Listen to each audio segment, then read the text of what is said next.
ملک ہڑتال جیسی سرگرمیوں کا متحمل نہیں ہو سکتا۔ احتجاج کی سیاست نہ کریں، ایوان میں آئیں۔ جمہوریت کو کسی صورت نقصان نہیں پہنچانا چاہیے۔ چیلنجز کے باوجود کراچی آگے بڑھ رہا ہے۔ سانحہ گل پلازا نے سب کو غمگین کر دیا۔ متاثرین کو تنہا نہیں چھوڑیں گے، نقصانات کا ازالہ کرنے کی کوشش کر رہے ہیں۔ آتش زدگی جیسے سانحات کی روک تھام کے لیے اقدامات کرنے ہوں گے۔ خیبر پختونخوا کے عوام نے پی ٹی آئی کی احتجاج کی کال مسترد کر دی۔ ملک دشمن بیانیے کا پہیہ خیبر پختونخوا کی عوام نے جام کر دیا۔ وفاقی وزیر انجینئر امیر مقام کا عوامی اجتماع سے خطاب، کہا کسی صوبے کو نہیں دیکھا، اپنے لوگوں کے کاروبار بند کریں۔ پہلی بار دیکھا ایک وزیراعلیٰ صوبے میں دکانوں کو تالے لگا رہا ہے۔ گڈ گورننس آپ کی ڈکشنری میں نہیں ہے۔ یونیورسٹی طالبہ نے سہیل افریدی کو 13 سال کی کارکردگی کا آئینہ دکھا دیا۔ 13 برسوں میں پی ٹی آئی نے عوام کو اندھیرے میں رکھا۔ صوبائی حکومت اپنے لوگوں کو دہشت گردی کے رحم و کرم پر نہ چھوڑے۔ دہشت گردی کے خلاف اور امن کے حامی ہیں۔ دہشت گردی پر سیاست نہیں کی، ہمیشہ قومی یکجہتی دکھائی۔ پاکستان کے خلاف ہر سازش میں ملک کے ساتھ کھڑے ہیں۔ Chairman P T I barrister Gohar کا بنیر میں احتجاجی مظاہرے سے خطاب، کہا ہم پاکستان کے خیر خواہ ہیں، ملک کا نقصان نہیں چاہتے۔ معیشت، دفاع اور سلامتی پر کوئی سمجھوتا نہیں۔ احتجاج کے ذریعے مینڈیٹ چوری کو مسترد کرتے ہیں۔ ہر ضلع میں احتجاج ہمارا جمہوری حق ہے۔ پنجاب، سندھ، خیبر پختونخوا اور بلوچستان سے بھرپور حمایت ملی۔ دہشت گردی کے واقعات کے پیچھے بھارت ہے، ایسے واقعات ہوتے رہے تو آپریشن کریں گے۔ وزیراعظم کی مشیر رانا ثناء اللہ کا تقریب سے خطاب، کہا دہشت گرد بھارت اور افغانستان کے امام پر ایک ہی ٹریننگ سینٹر میں تربیت لیتے ہیں۔ دہشت گردوں کا حل وہی ہے جو اس وقت ریاست پاکستان کر رہی ہے۔ پاکستان دشمنوں دہشت گردوں کے پوری طرح سے شناخت ہو چکی ہے۔ دہشت گرد کسی صورت نجات دہندہ نہیں ہو سکتے۔ ظلم کرنے والوں کو نجات دہندہ نہیں کہا جا سکتا۔ بھارت کو مارکہ حق میں ہزیمت اٹھانا پڑی۔ پاکستان نے بھارت کو اس کی جارحیت پر منہ توڑ جواب دیا۔ اقتدار میں آنا منزل مقصود نہیں، حکومت جعلی مینڈیٹ کے ساتھ ملک پر مسلط ہے۔ جے یو آئی ایسی حکومت میں شامل نہیں ہو سکتی۔ سربراہ جے یو آئی مولانا فضل الرحمان کا تقریب سے خطاب، کہا ہم نے اپوزیشن بینچوں کے ساتھ بیٹھنے کا فیصلہ کیا۔ اس طرح حکومت کو تشکیل دینا جمہوریت کے ساتھ مذاق ہے۔ آپ قوم کے ووٹوں سے اکثریت حاصل کریں تو ہم قبول کریں گے۔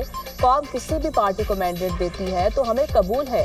حکمرانوں نے ملک کا بیڑا غرق کر دیا۔ اس وقت حکومت ہے اور نہ ہی رٹ ہے۔ پاکستان میں افغانستان سے دہشت گردی ہو رہی ہے۔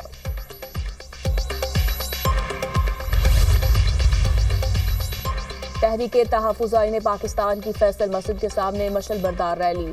علامہ راجہ ناصر عباس کا شرکا سے خطاب، کہا لا قانونیت کے خلاف احتجاج کا حکومت کو بھی فائدہ ہے۔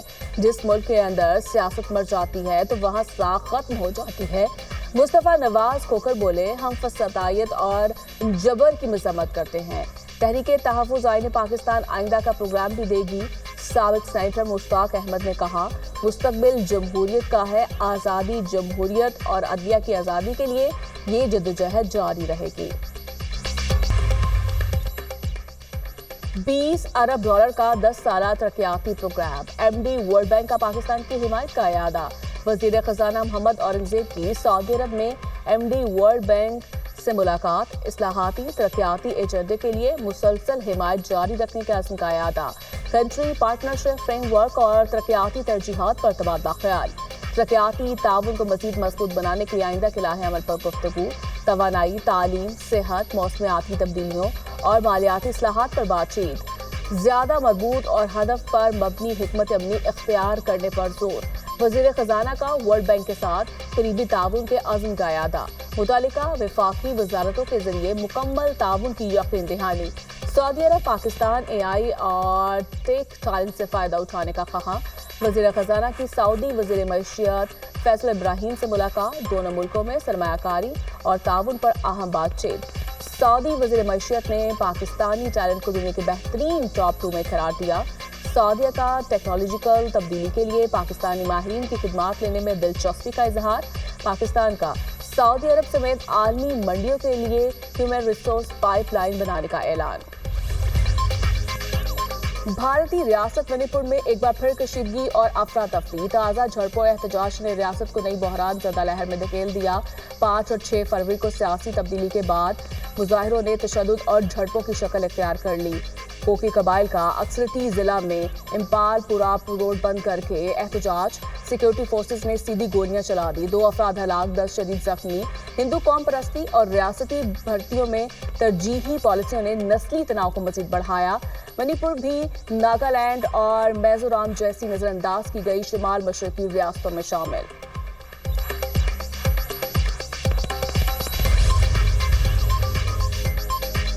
ایران کی عدالت نے نوبل انعام یافتہ نرگس محمدی کو 6 سال قید کی سزا سنا دی. نرگس محمدی کو جرائم کی منصوبہ بندی اور ملی بھگت کے الزام میں سزا سنائی گئی. 53 سالہ نرگس محمدی ایران میں سزائے موت اور خواتین کے لباس سے متعلق سخت قوانین کے خلاف آواز اٹھاتی رہی.